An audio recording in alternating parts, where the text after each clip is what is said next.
Hello and welcome to the Rising Generation Leadership Podcast with me, Errol Lawson, where 3 times a week we bring you inspirational interviews with some of the world's most influential Christian leaders from church-based leadership, business, and academia. Now, before we go into today's interview, I've got a question for you. Do you have a coach? You see, the greatest sportsmen, athletes, and every single one of the leaders I've interviewed on this podcast have all had coaches to improve their performance and help them get better results. Now, the number one distinction that I've found from interviewing all these leaders, the top level leaders, and between those and the emerging leaders, is not that they're more qualified necessarily, or they've got more contacts or a better background. The number one distinction is that top level leaders are clearer about who they are, where they're going, and what they need to do to get there. Clarity makes all the difference. Now listen, if you're looking to go to your next level and you're looking for a coach right now, I want you to contact me today to book a free 30-minute coaching session where I'll help you to get clarity in an area of your leadership or personal life that you're looking for right now. Simply email me at errol@errollawson.com today with a subject ready to get started, and we'll get you booked straight in. Enjoy today's podcast.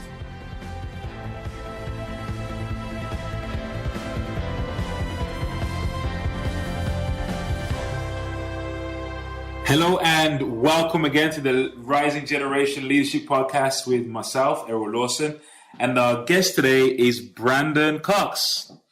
Brandon Cox has been a pastor for 19 years and is currently planting a Grace Hills Church in Northwest Arkansas, a Saddleback-sponsored church. He also serves as editor of Pastors.com and Rick Warren's Pastors Toolbox, and authors a top 100 blog for church leaders. He's also the author of Rewired, Using Technology to Share God's Love. He and his bride, Angie, live in Bentonville, Arkansas, with their 3 kids.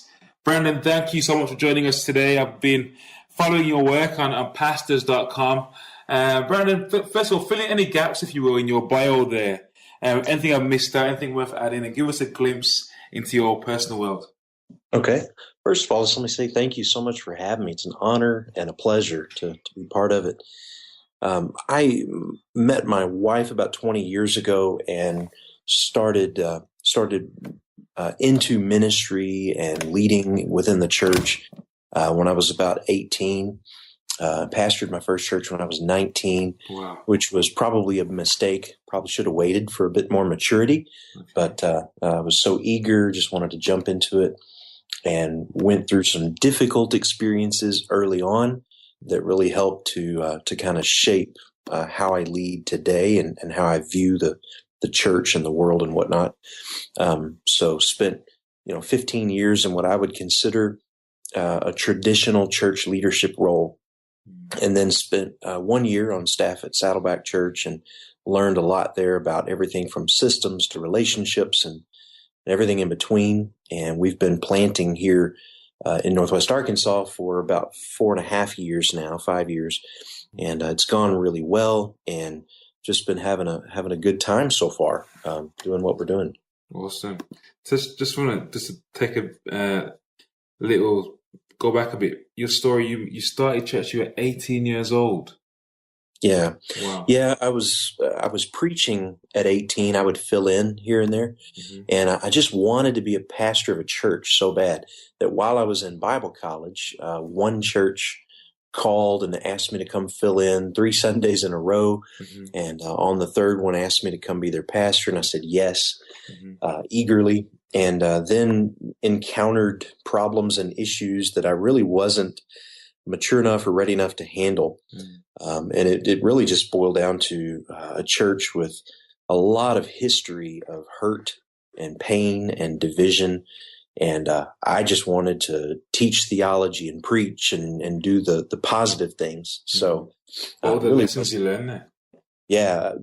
One of the big lessons that I think I took away from that was just understanding that hurt people hurt people.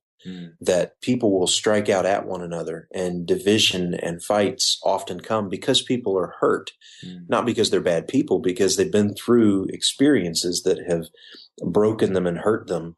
And that sort of comes out as aggression or opposition or whatever. And so understanding that those people are hurting on the inside is half the battle. I didn't understand that then, but I've learned it since then. Brandon, tell us a story about how you transitioned from, you were at Saddleback, so you were in ministry for a while, but then you went to Saddleback for a year. What were your key takeaways, first of all, from Saddleback? And then we'll go into the transition from there to Grace Hills. Yeah. Well, at Saddleback, obviously it's a purpose-driven church. Pastor Rick wrote about purpose-driven church. And so I learned right off the bat that a church that had 22 to 24,000 people coming on the weekend could still have a very simple structure and a very simple approach to ministry that really revolved around the 5 purposes of the church and very little else. I learned, I think, to dream big and think big, but also learned to be extremely flexible. One of the things that amazed me about how Saddleback worked was that it was not nearly as tightly structured as you would assume it to be. There was a lot of freedom to be creative and to think and to dream and to kind of do things differently. And those were things that were encouraged there. So, going from Saddleback to leading my own church, those are some things I've tried to transfer over. And how does someone encourage that? How's that kind of creativity encouraged? Well, a couple things that Pastor Rick had said to me different times. I would have an idea, and he would say, "Well, you're it. If that's your idea, that's great. I'm not going to do it for you, but you're it. You go for it, and we will support you as you do it." And so I found myself saying that to people who come, and they'll say, "Our church really needs a ministry for blank or a program for this." And I'll respond with, "Well, you're it. We will help fund it or get volunteers for it, but you lead it. It's on your heart." And another thing that I think he said a lot was when someone would make a mistake, someone would fail, someone would mess up. Maybe it was an idea that didn't work or just a blunder. Rick would say, "Well, that's your mistake for this week. Go make another one next week. That's how we learn." And so this sort of encouragement that failure is never final. You can learn some things from it as you go forward. That's great. And so you were there for a year with your wife, and then you transitioned to Grace Hills. Tell us, how did that happen? What's the story around that transition experience?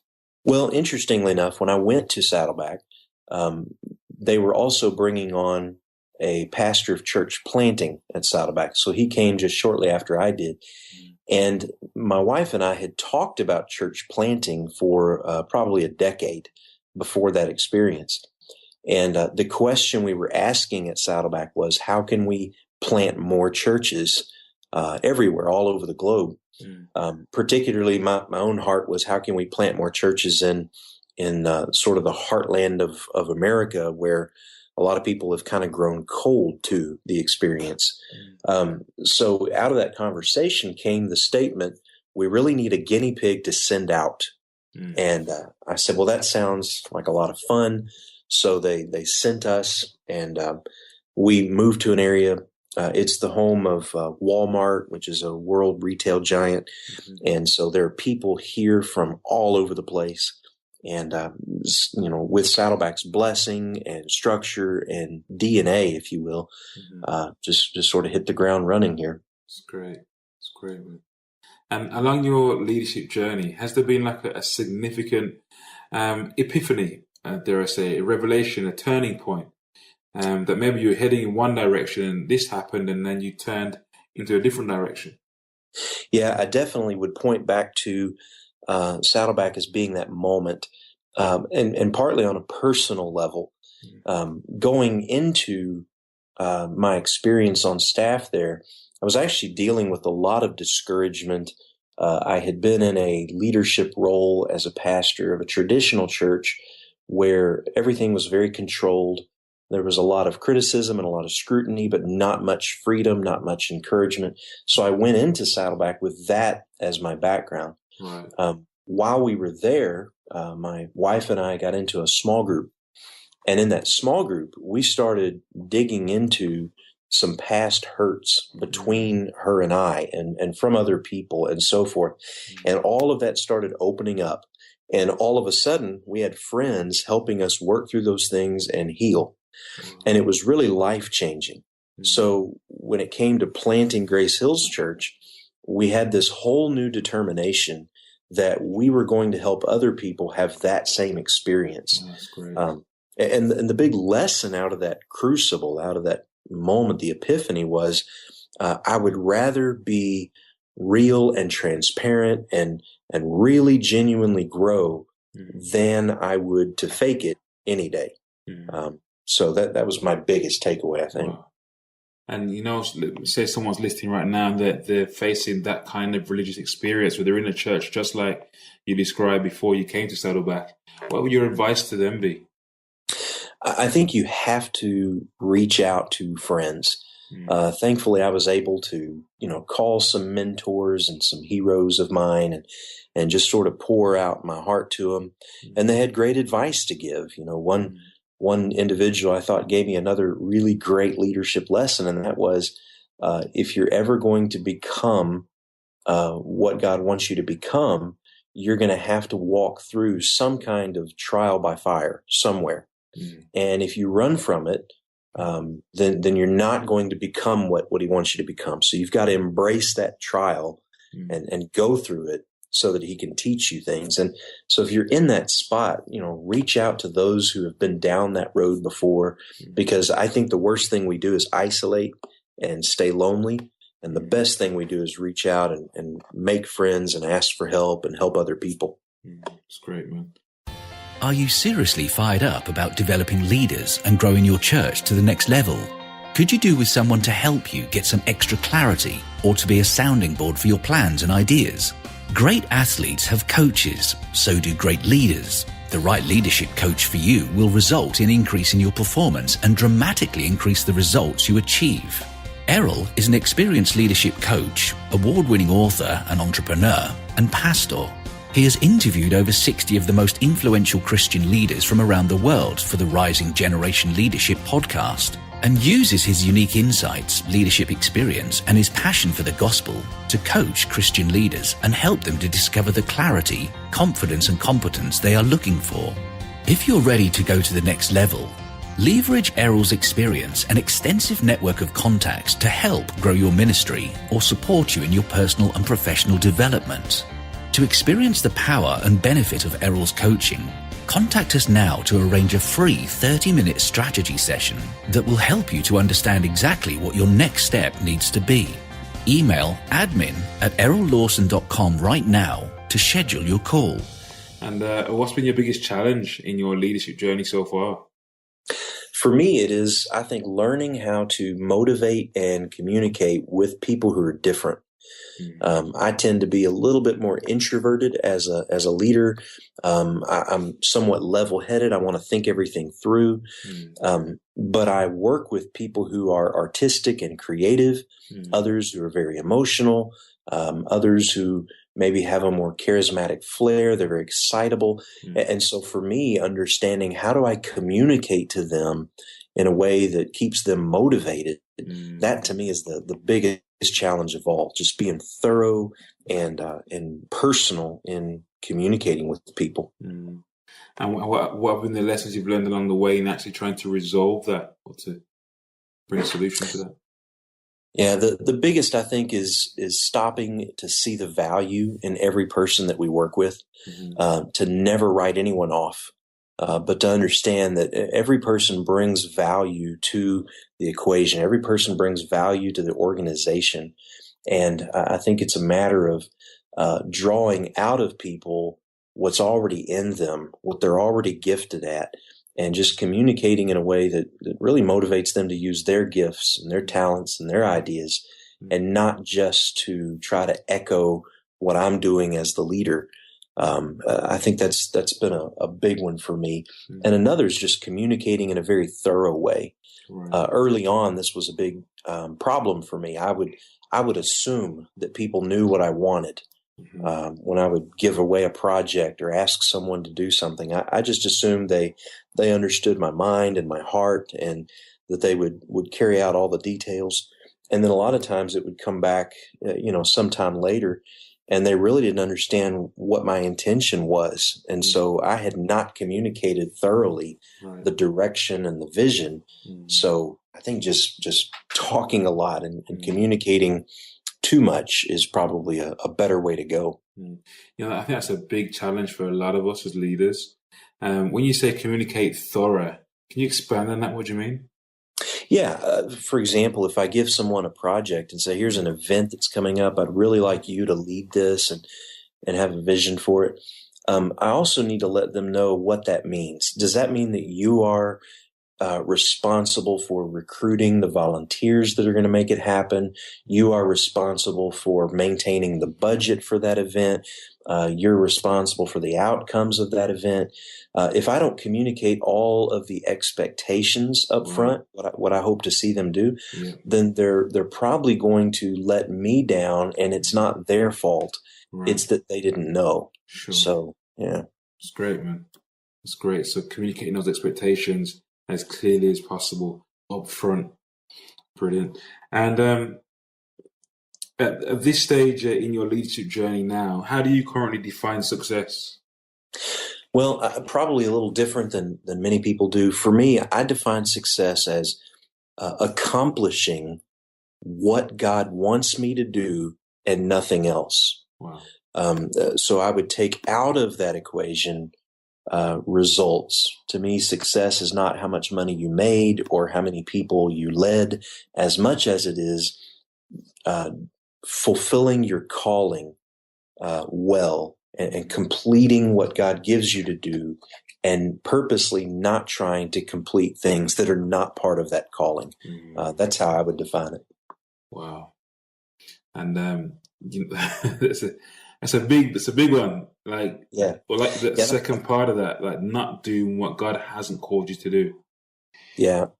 I think saying no to things is something we struggle with, but sometimes we have to say no to good things so that we have the time to say yes to the best things. It's great, man.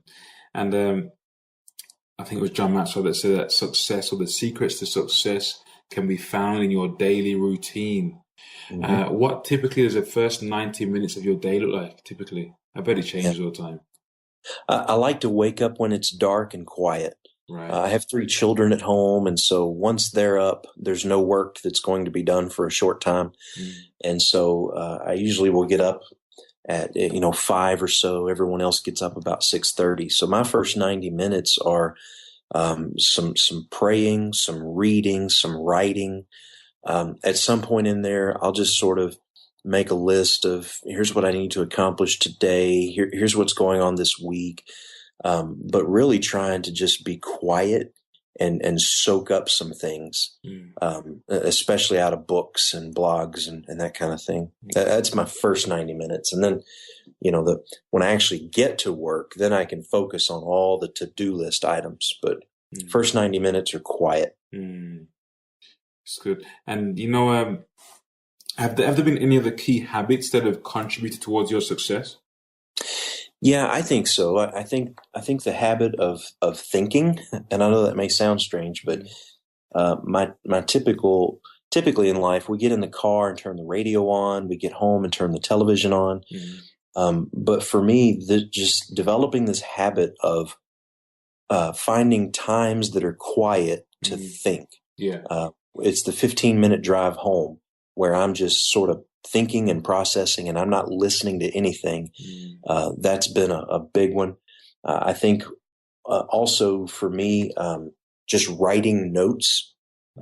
Anytime I've got a lot on my mind, if I write it out in the form of a list, it clears my mind, and that's enabled me to really, I think, get a lot more done in life, at least. I think somebody said once that writing is thinking, Yeah, definitely. Yeah. And what's your biggest weakness? Well, I would say the biggest weakness is probably just that I have a tendency to retreat into being an introvert. I'm an introvert by nature. all through my childhood and high school years, I was extremely quiet and shy. And then when I became a pastor, obviously you can't just retreat. You have to talk and meet people.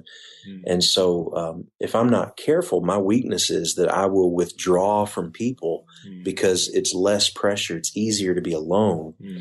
So I have to fight against that a lot. And how do you like practically manage that? Because there are so many people right now. You hear of leaders. I was at a church recently and they said, well, our pastor, he just kind of parachutes in and then preaches and then he disappears around the back and talks to no one because he's that kind of introvert. How does someone practically develop themselves to become more? I mean, you've got introvert, ambivert, extrovert, right? Ambivert in the middle there somewhere. Yeah. How does someone develop themselves? I think the couple of keys I've focused on is, first of all, to understand that if I retreat off to myself, then I'm not able to pour into someone else's life. Right. So I think you have to think about, if I really want to develop people and grow people and bless people and encourage people, then I'm going to have to be intentional about overcoming this. And so when I'm done preaching, I want to hang around and talk to people. I want in our staff meetings to talk about life with people, because that is where I get to build into someone else's life some good things. And then I think for introverts in particular, you also have to know when the time is coming that you're going to get to be alone. So on Sundays, which are busy for me, we have church, and then we often have a meeting or lunch, and then we have our small group. I know that when small group is over and everyone has left my house and I'm there by myself, I'm just going to watch some TV and do nothing. And so while you're projecting and really interacting with people, I think you have to remember, 4 or 5 hours from now, I'm going to be alone and it's going to be okay. It's great. And, what's your biggest strength? Biggest strength, I think, would be just having a sense of calm in any kind of situation, whether we're planning a big event or dealing with a crisis or confused about what to do next. I tend to just get quiet and think and stay calm. And so when others might panic, I think I'm more level-headed, and that's been a good strength to have in church planting for sure. It's great. It's almost the flip side. Often is the flip side of our weakness, right? So that calmness may appear to others as being introvert, but actually just a piece of God about your character and about your nature. Certainly. Yeah. So at the beginning of your leadership journey, was there anything holding you back, or what, if anything, was holding you back from going into leadership? Yeah, I think for me, it was this fear that if I became confident enough to lead, that must be pride or arrogance. And I don't know if that was because I had grown up in an evangelical tradition where, you're supposed to be humble. But the thought of, I want to influence people, I want to have a voice that goes further, those things sound almost arrogant.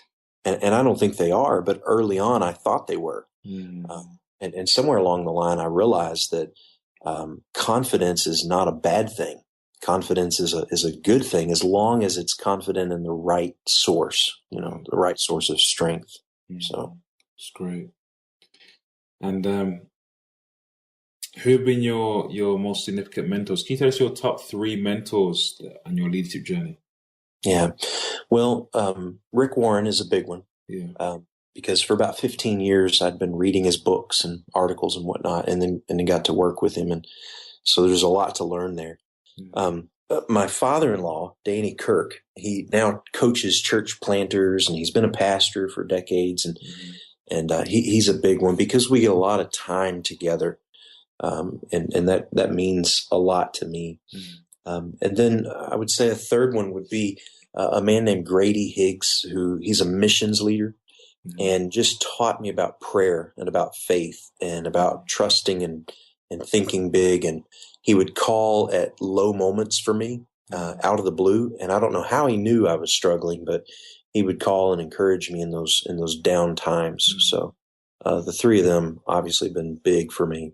Just to dig a bit deeper into those three relationships, and ask what's been the most significant piece of advice that you've received from each of those. So starting with Rick, what's the best piece of advice he's given you? Well, from Rick, I think it probably is the failure piece. Yeah. Don't let failure be final, and go on and think big. I remember when Rick talked about sharing with his new church when Saddleback was still just a couple hundred people. And he told them, someday we're going to have 20,000 people coming to worship here. Wow. And he said it was a crazy thing to say, but it was the biggest number he could think of at the time. and he said, even if we only got halfway there, it would be a big success. So that was a big thing from him.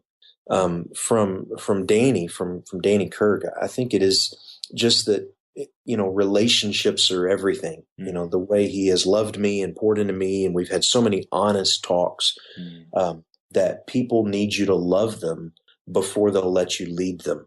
And that's a big one. And then from Grady, it is just that prayer really does matter, that faith really does count for something. It's not just a religious thing or a mystical thing. It really is something that moves God to work on our behalf. And so prayer is essential to what we do. Hallelujah. Awesome. I just want to, that whole thing about dreaming just jumped in my spirit, really, like dreaming big, just telling the congregation about 20,000. How have you translated that, and how do we translate that? Someone listening now is being inspired by that thought. Can you just speak into that for us? Sure. I don't know that it's definitely not a literal thing. I don't think we go out and say, okay, I'm going to have a church of 20,000 also. I think instead you look at your life and you start asking the question, if I were to totally give myself to God, how could he use me? What could he do? What, with my relationships and my position and my background, what are some things he could do with and through me? And then you create goals around those. Rick talks a lot about setting goals that are 10 years away. And he often says we overestimate what we can do in a year, and we underestimate what we can do in 10 years. So I think it's a matter of saying, what can I do in the next 10 years' time? And even if my goal is too high and I don't reach it, I'm still going to be better off than if I had no goal at all. Awesome. And what's the one thing you're most fired up about right now, Brandon? I think for me, it is that within our church here, we're getting to see the fruit of lives really being changed by leadership. That we now have a staff of several people, and they are developing leaders under them. And as you watch them lead, you're seeing lives really being touched and changed in a way that it's the reason why we planted the church to begin with. So, guys who are becoming better husbands, women who are becoming better wives, people that are becoming better parents and better workers and better employees. That to me is what I'm fired up about, is just seeing real life change happen. Awesome. And where can we find out about you, your resources, your books, your tools? Is there a book you'd recommend to a leader that's listening right now? I actually just finished one that I thought was really good called Talk Like Ted. Okay. And it's written by someone who basically analyzed the greatest TED Talks ever given. And they boiled it down to, here are the habits that you find, the simplicity of their presentations and whatnot. So it's not necessarily the best, greatest leadership book I've ever read. It's just a good one. If you ever stand before people and communicate, has a lot of good things. To find out about me, the easiest way is just go to BrandonACox.com, and there's a link to my church and a link to pastors.com and Twitter and Facebook and all those things. That's just kind of the easiest central spot to go. Hey, I'm telling you, guys, if you're listening right now, BrandonPastors.com is a fantastic resource if you're a church planter, if you're a leader, an emerging leader, you're thinking about going into leadership. Please check out pastors.com. Check out Brandon. All his contact details are there. They'll be in the show notes as well. I know he's very happy to kind of have a conversation and to support you in any way that he can. So please do reach out and connect with Brandon. Brandon, thank you so much for your time today. I really appreciate you, and we'll let you know when the recording is done, and we'll hit you up and we'll send that out to you, my friend. Oh, awesome! I'll promote it and push it out there. Thank you, Brandon. God bless you, man. Thank you again for joining us today on the Rising Generation Leadership Podcast. I pray you've been inspired, you've been lifted, you've been encouraged to take your personal leadership to the next level. We really encourage you guys to just take action, make it happen, do something, start somewhere, go out and change the world in some way, big or small. Guys, if you've enjoyed the podcast today, please share with your friends, share with your loved ones, your colleagues, someone out there you think might benefit from hearing this great content. And if you want some more questions answering, you got a question, email me, Errol@errollawson.com.